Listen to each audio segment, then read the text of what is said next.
सरकार और ट्विटर के बीच तकरार जारी। ट्विटर ने ब्लॉक किया आईटी मिनिस्टर का अकाउंट। करीब 1 घंटे के लिए ब्लॉक कर दिया था अकाउंट।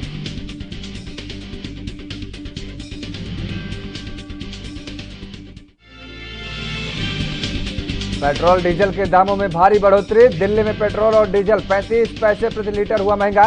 दिल्ली में पेट्रोल 98 रुपए 11 पैसे प्रति लीटर, डीजल 88 रुपए 65 पैसे प्रति लीटर पहुंचा। कोरोना को लेकर स्वास्थ्य मंत्रालय की प्रेस कॉन्फ्रेंस। कोरोना से बचाव पर दिए कई अहम सुझाव। देश में फैल रहा है कोरोना का डेल्टा प्लस वेरिएंट, कई राज्यों को दिए अहम निर्देश।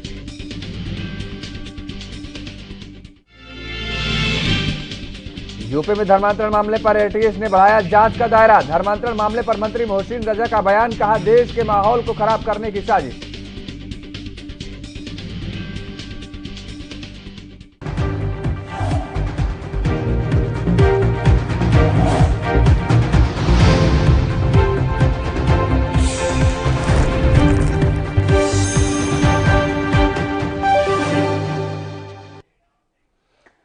नमस्कार, आप देख रहे हैं एनबी न्यूज और मैं हूं आपके साथ योगेश पांडे। स्वागत है आपका इस बुलेटिन में। रुख कर लेते हैं खबरों का। किसान संगठन केंद्र सरकार द्वारा पारित कृषि कानूनों को निरस्त करने के लिए लगातार संघर्ष कर रहे हैं। आज संयुक्त किसान मोर्चा ने घोषणा की है कि वे 26 जून को किसान बचाओ लोकतंत्र बचाओ दिवस मनाएंगे और चंडीगढ़ में राज्यपाल को घेरेंगे और राष्ट्रपति को एक ज्ञापन भेजेंगे, जिसके लिए बड़ी संख्या में आज किसान गुरदासपुर से चंडीगढ़ के लिए रवाना हुए और किसानों ने कहा कि उनका धरना विरोध कृषि अधिनियम निरस्त होने तक जारी रहेगा।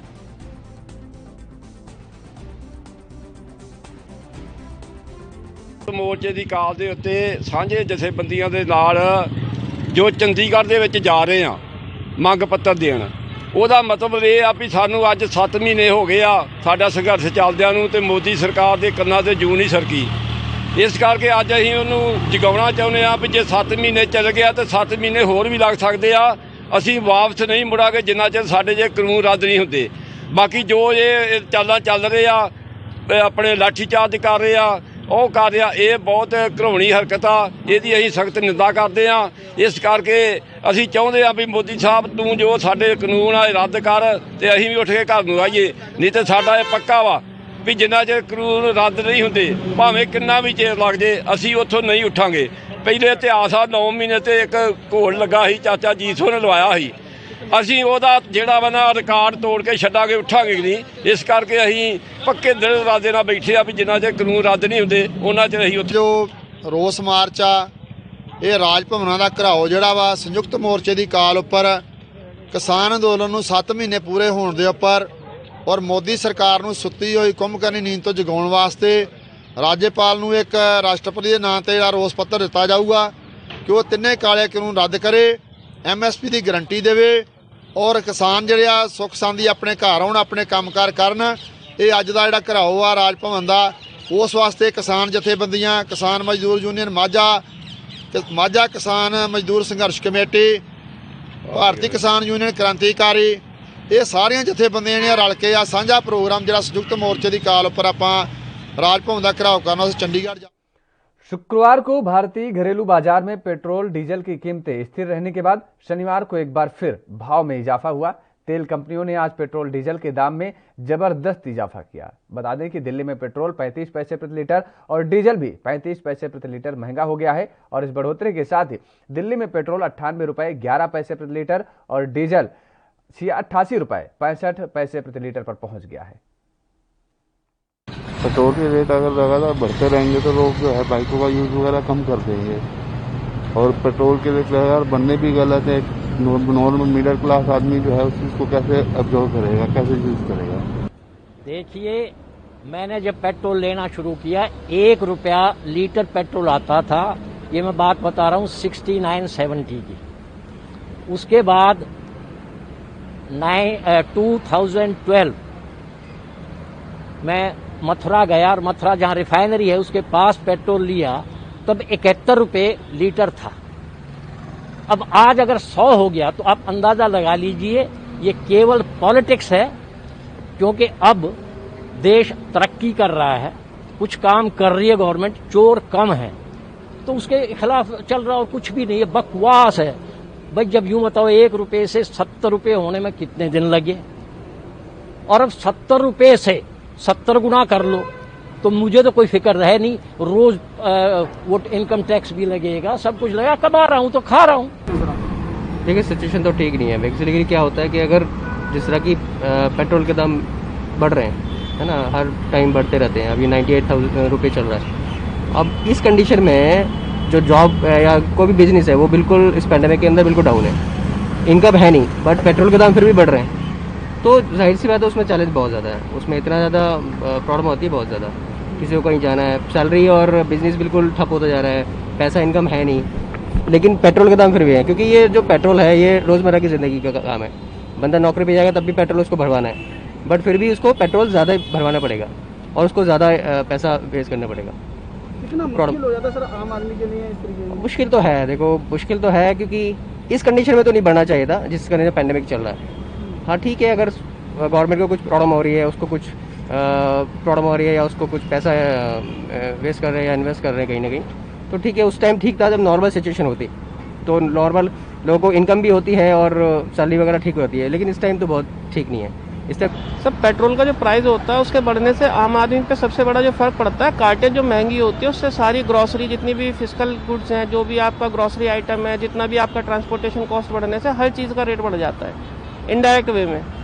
और जो पर्सनली एक इंडिविजुअल पे इम्पैक्ट पड़ता है वो आपका जो है बहुत ज़्यादा नहीं होता है, पर हाँ मंथली में एक जो एवरेज रनिंग है उसमें आपका इम्पैक्ट पड़ता है 1000 रुपये के आसपास पड़ जाता है, जो एवरेज रनिंग पर्सन है जो फील्ड में है पर मंथ में, तो वो एक कॉमन मैन के लिए बहुत बड़ा इम्पैक्ट होता है, और वो भी इस क्राइसिस की कंडीशन।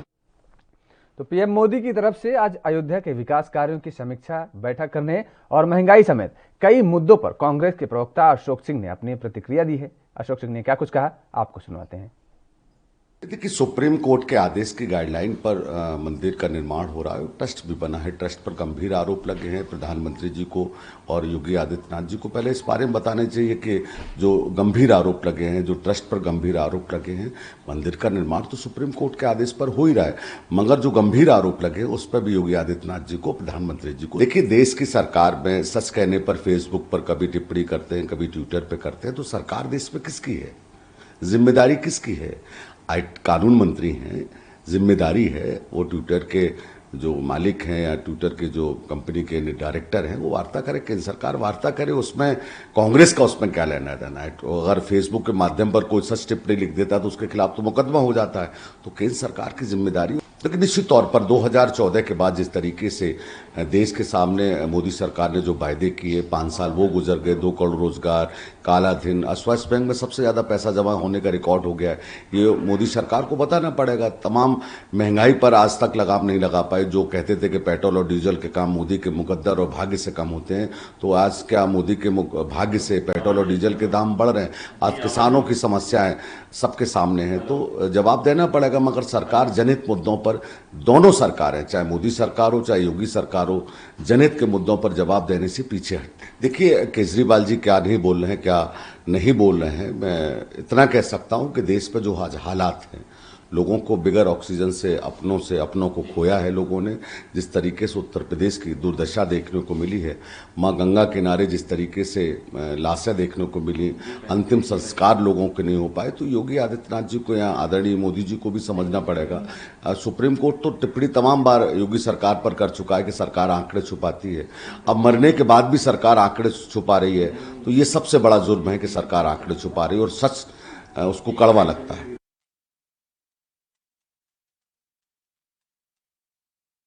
तो केंद्रीय स्वास्थ्य मंत्रालय ने 8 राज्यों की चिट्ठी लिखकर डेल्टा प्लस वेरिएंट पर दिए अहम निर्देश दिए हैं और सरकार ने तमिलनाडु, गुजरात, आंध्र प्रदेश, राजस्थान, कर्नाटक, पंजाब, जम्मू कश्मीर और हरियाणा को कंटेनमेंट ट्रेसिंग जैसे उपायों को अपनाने का कहा है। और स्वास्थ्य मंत्रालय ने अपने निर्देश में कहा है कि भीड़ और लोगों का आपस में मिलने जुलने पर रोक, बड़े स्तर पर टेस्टिंग, तत्काल ट्रेसिंग और इसके साथ ही प्राथमिकता के आधार पर वैक्सीन कवरेज शामिल है। साथ ही टेस्ट में पॉजिटिविटी पाए गए लोगों के पर्याप्त सैंपल लैब को तत्काल भेजे जाएं। देश में पिछले कुछ दिनों में डेल्टा प्लस वेरिएंट के मामलों की संख्या में बढ़ोतरी हो रही है। केंद्र सरकार ने जानकारी दी है कि अब तक भारत के 18 जिलों में डेल्टा प्लस वेरिएंट के लगभग 52 मामले सामने आ चुके हैं। जहां केस पॉजिटिविटी कम हो रही है, जरूरत है कि हम यह ध्यान रखें कि वायरस अभी भी हमारे समाज में है, हमारे सिस्टम में है, और हम किसी भी हद तक कोई भी कोताही नहीं कर सकते, कोई भी ऐसी कोई कार्य ना हो कि वायरस को फिर से पनपने का मौका मिले। इस विषय में हम आप लोगों की दृष्टि में लाना चाहेंगे कि ऐसी कौन सी एक्टिविटीज हैं जिनमें रिस्क ऑफ एक्सपोजर बढ़ जाता है। रिस्क ऑफ एक्सपोजर यानी कि चांसेस कि जिससे हमें इन्फेक्शन का खतरा ज्यादा हो, तो ऐसी जगह हैं जहां पर कि हवा का प्रवाह नहीं होता, एनक्लोज स्पेसेस जहां वेंटिलेशन कम है, बंद कमरे। इसी तरीके से जहां पर हम लोगों से इंटरेक्ट करते हैं और अधिक समय तक इंटरेक्ट करते हैं, साथ ही जहां पर भीड़ ज्यादा होती है, और इसी के साथ ही फोर्सफुल एक्सेलेशन यानी कि अगर हम तेज आवाज में बात करें, कफिंग या स्नीजिंग, जिसके द्वारा जो ड्रॉपलेट्स जो प्रोड्यूस होती हैं वह अधिक दूरी तक जा सकती हैं। ऐसे समय पे जरूरी है कि हम सब एक कॉमन क्लैरिटी से आगे बढ़ें। लो रिस्क वाली एक्टिविटीज जैसे कि हम अपने घर पर रहें, और उस समय पर घर पर रहना ठीक है, या घर पर रहना जो डिस्टेंसिंग जो मॉनिटर करना है जब घर में कोई पॉजिटिव पेशेंट ना हो, या कोई क्वारंटाइन में ना हो, या कोई हाई रिस्क कॉन्टैक्ट ना हो। अगर ऐसा हो तो घर में भी फिजिकल डिस्टेंसिंग का नियम अनुसार पालन हो। इसी तरीके से वॉकिंग, रनिंग या साइकिलिंग जिसमें कि परस्पर दूरी बनी रहती है, वह कार्य लो रिस्क रिलेटेड कार्य हो सकते हैं। टेक अवे हो, ऑर्डर इन फूड हो, वर्क फ्रॉम होम हो, या ऑनलाइन शॉपिंग जैसी एक्टिविटीज जिसमें फिजिकल कांटेक्ट कम से कम होता है, वह एक्टिविटीज हम लो रिस्क के अंदर ले सकते हैं। लो से मीडियम रिस्क में ऐसी एक्टिविटीज जिसमें वह खेल कूद जिसमें फिर भी डिस्टेंस बना रहता है, उनको हम समझ सकते हैं। इसी तरह से अगर इंडोर गैदरिंग हो तो हमारा एफर्ट्स वैक्सीनेशन पर उसी श्रद्धा के साथ बना रहे, ताकि अगर हम लोग वैक्सीनेटेड हो तो हम एक दूसरे को अपने आप को बचा सकते हैं और अपने द्वारा इन्फेक्शन के फैलने के खतरे को भी रोक सकते हैं। मीडियम और हाई रिस्क में हम वह इवेंट लेते हैं जैसे कि मैंने इससे पहले आपको सबमिट किया है कि फोर्सफुल एक्सेलरेशन जहां पर होता है वह हाई रिस्क इवेंट हो सकती हैं। तो एक्सरसाइजिंग एट जिम, तो हमें वहां फिजिकल डिस्टेंसिंग का पालन करना है या हद से हद तक अवॉइड करना है, डिस्टेंस को बनाकर रखना है। ऑफिस में रहें, फिजिकल डिस्टेंसिंग का पालन हो। इंडोर डाइनिंग किसी रेस्टोरेंट में हो, वहां परस्पर दूरी बनाकर रखें। और सैलून हो या बार्बर शॉप हो जहां पर कि आदमी क्लोज कांटेक्ट में रहते हैं, वह भी मीडियम और हाई रिस्क एक्टिविटीज हो सकती हैं। और सबसे ज्यादा हाई रिस्क एक्टिविटीज जैसे कि पार्टीज, बार्स और नाइट क्लब्स, कोई ट्रांसपोर्टेशन जहां पर हम बिना प्रिकॉशन के मूव करें, कंसर्ट्स हों, कॉन्टैक्ट स्पोर्ट्स हों, मूवी थिएटर्स हों जहां पर कि फिजिकल डिस्टेंसिंग का पालन ना हो रहा हो, और इसी तरह से कोई ऐसे कांग्रीगेशन किसी भी हद तक जहां पर कि प्रिकॉशन का पालन ना हो, स्पोर्टिंग की बड़ी बड़ी इवेंट जहां पर अधिक लोग आ रहे हों, मार्केटिंग और शॉपिंग मॉल्स जहां पर अगर हम जाएं भी और हम फिजिकल डिस्टेंसिंग का पालन ना करें, वह सब हाई रिस्क एक्टिविटीज के अंदर हम ले सकते हैं। इस समय पर जरूरी है कि जब देश में रिलैक्सेशन लाई जा रही हैं, हम कोविड अप्रोप्रिएट का बिहेवियर का पालन करें ताकि हमारा वह रिस्क कम हो सके। हम इससे पहले भी इस विषय में कई बार चर्चा कर चुके हैं। कोविड अप्रोप्रिएट बिहेवियर यानी कि मास्क को पहने, मास्क को पहनते समय पर ध्यान रखें कि वह नाक और मुंह को क्लोज करे। मास्क को हम अगर नॉर्मल ढंग से प्रॉपर प्रोसेस से नहीं पहनेंगे तो यह एक झूठी सांत्वना होगी और हमें उसका लाभ नहीं मिलेगा। इसी तरह से अपने बीच परस्पर 2 गज की दूरी इसका पालन करें, हैंड हाइजीन का ध्यान रखें ताकि इन्फेक्शन के स्प्रेड को हम रोक सकें। इसी के साथ ही हम आपसे फिर से रिक्वेस्ट करना चाहेंगे, जब देश में एक्टिविटीज खुल रही हैं, रिलैक्सेशन आ रही है, मास्क को हम कंटिन्यूअस बेसिस पर और करेक्ट तरीके से इस्तेमाल करें। यह क्यों जरूरी है? क्योंकि ये छोटा सा एक बलिदान है, छोटा सा एक त्याग है जिसके द्वारा। फिलहाल रुकते हैं एक छोटे से ब्रेक के लिए, ब्रेक के बाद फौरन हाजिर होते हैं।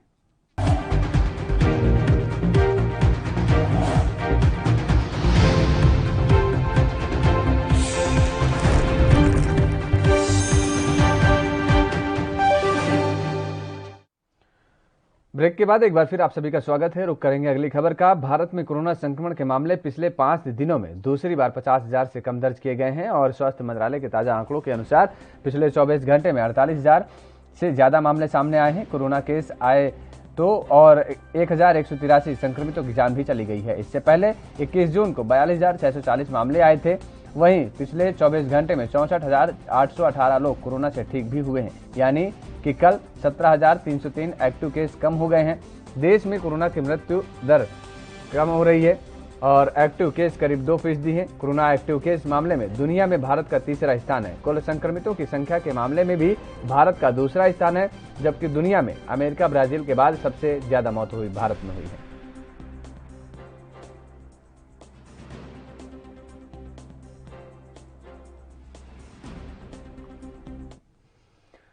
सरकार ने शुक्रवार को टैक्स पेयर्स को कई बड़ी राहत दी है। केंद्रीय वित्त राज्य मंत्री अनुराग ठाकुर ने कहा है कि अगर किसी नियुक्तिकर्ता ने अपने कर्मचारी को कोविड इलाज पर खर्च किया है तो उस कर्मचारी को कोई टैक्स नहीं देना होगा और इसके अलावा आधार को पैन से जोड़ने के लिए भी समय सीमा बढ़ाई जा गई है और इसके साथ ही कई तरह के रजिस्ट्रेशन और टीडीएस डिटेल्स भरने के लिए भी समय सीमा को बढ़ाया गया है। क्या कुछ कहा अनुराग ने, आपको सुनाते हैं। कोविड-19 महामारी के समय जहां एक और मोदी सरकार ने बहुत बड़े कदम उठाए, प्रधानमंत्री अन्न योजना से लेकर मुफ्त में वैक्सीन 18 साल से ज्यादा की उम्र वालों को देश भर में लगाने का निर्णय किया हो, आज कुछ और बड़े कदम उठाए हैं कि इनकम टैक्स कंसेशन भी उनको मिले। अगर किसी एम्प्लॉयर ने अपने एम्प्लॉय के कोविड-19 के ट्रीटमेंट पर पैसा खर्च किया है तो उस एम्प्लॉय को कोई टैक्स नहीं देना पड़ेगा और ये 2019-20 से लेकर 2020-21 यहां पे भी इसको लागू रखेंगे।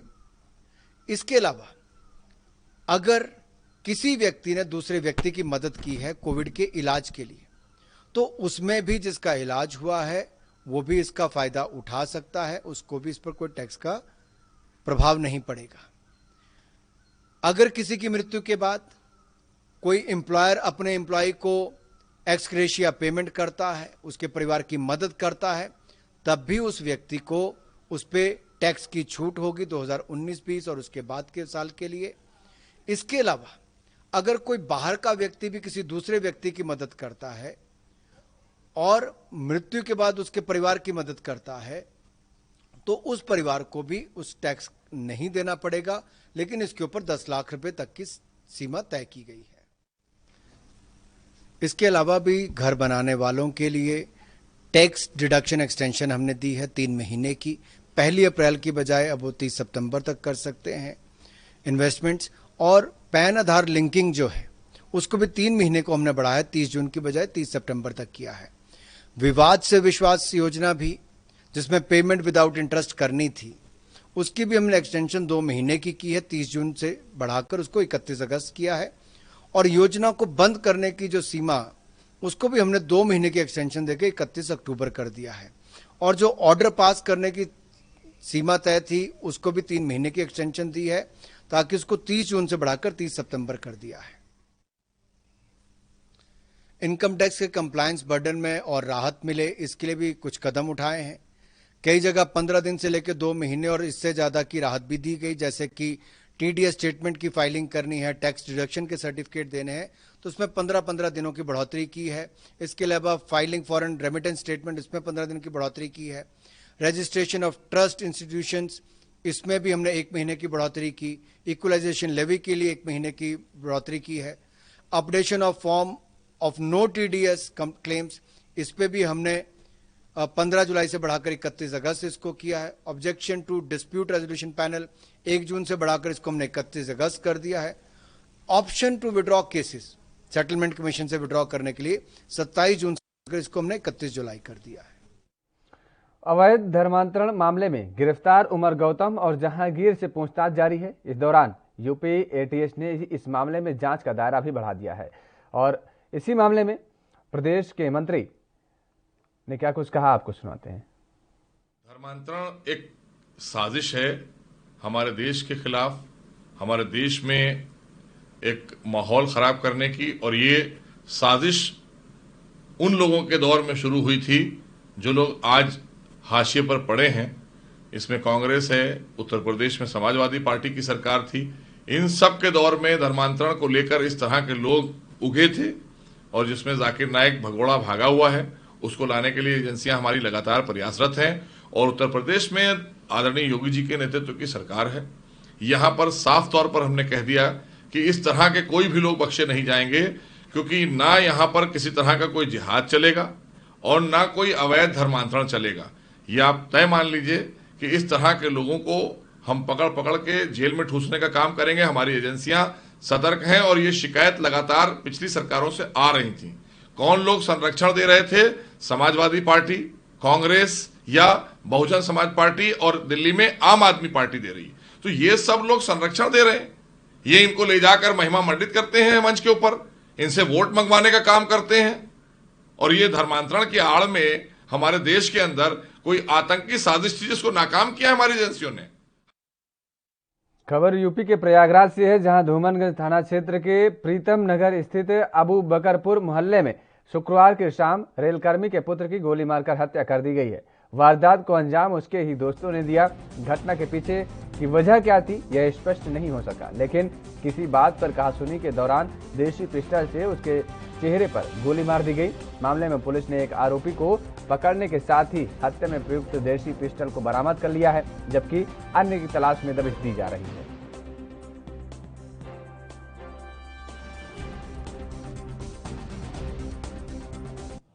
शाम को एक एसआरएन अस्पताल से सूचना आई थी कि वहाँ पे एक गन शॉट केस में एक व्यक्ति आया हुआ है और जिसकी यहाँ आने पर मालूम चला कि मृत्यु हो गई है। जानकारी की गई तो उनका नाम मानस सिंह है, सन ऑफ शक्ति सिंह। वो अबू बकरपुर मोहल्ले के धूमनगंज थाना क्षेत्र के रहने वाले हैं। उम्र उनकी लगभग 22-24 साल है। यहाँ पे आके जब आरंभिक जानकारी की गई, उनके परिवार वालों से जानकारी की गई, तो घटनाक्रम में मालूम चला कि घर से वो 2 लोग जो उनके दोस्त हैं वो पहले आए थे और एक नवनिर्माणाधीन मकान पे उनके साथ लेके गए थे। फिर वहीं से जानकारी मिली है कि वो सीढ़ी लाने भी गए थे और उसी मकान पे बैठे थे और वहाँ पे कुछ लेबर काम कर रहे थे। उसी मकान पर एक जो मोस्ट संदिग्ध व्यक्ति है सूरज, बताया जा रहा है कि उसके पास पिस्टल थी और वहीं पे इसको गोली लगी है। सूरज हिरासत में है, उनसे पूछताछ की जा रही, जानकारी की जा रही। देश के 8 राज्यों महाराष्ट्र, दिल्ली, केरल, पश्चिम बंगाल, आंध्र प्रदेश, छत्तीसगढ़, ओडिशा और तेलंगाना में कोरोना वायरस के खतरनाक वेरिएंट डेल्टा के 50% मामले मिले हैं। 35 राज्यों में 174 जिलों में डेल्टा वेरिएंट मिल चुका है, जबकि हाल ही में सामने आए डेल्टा प्लस के मामले अब तक 12 राज्यों में सामने आ चुके हैं। इन राज्यों में 49 सैंपल में डेल्टा प्लस वेरिएंट मिला है और जिसे सरकार ने हाल ही में गंभीर वेरिएंट के रूप में घोषित किया था। राष्ट्रीय महामारी नियंत्रण केंद्र के निदेशक डॉक्टर सुजीत कुमार सिंह ने प्रेस कॉन्फ्रेंस में बताया कि देश में अब तक 21,109 सैंपल में गंभीर वेरिएंट मिल चुके हैं। इनमें अल्फा 3000 और 369, बीटा 149, गामा 1 और डेल्टा व कापा वेरिएंट 16,238 सैंपल में मिला है। महामारी की दूसरी लहर से पहले फरवरी और मार्च में सबसे ज्यादा अल्फा वेरिएंट मिल रहा था, लेकिन मई और जून में 90% सैंपल में डेल्टा वेरिएंट की पुष्टि हो रही है। देश में अब तक कोरोना के 120 म्यूटेशन सामने आ चुके हैं, लेकिन उनमें से गंभीर 8 वेरिएंट हैं जो सबसे ज्यादा भारतीय कोरोना संक्रमितों में मिल रहे हैं। हालांकि 14 वेरिएंट के बारे में अभी वैज्ञानिकों का ज्यादा जानकारी नहीं है और इनमें से एक डेल्टा प्लस वेरिएंट भी है। बीते साल दिसंबर 2020 में देश के एक जिले में डेल्टा वेरिएंट से संक्रमित मरीज मिला था, जिसके बाद मार्च 2021 तक डेल्टा 54 जिलों तक पहुंच गया था, लेकिन अब यह 174 जिलों तक पहुंच गया है। सबसे पहले यह महाराष्ट्र में मिला था।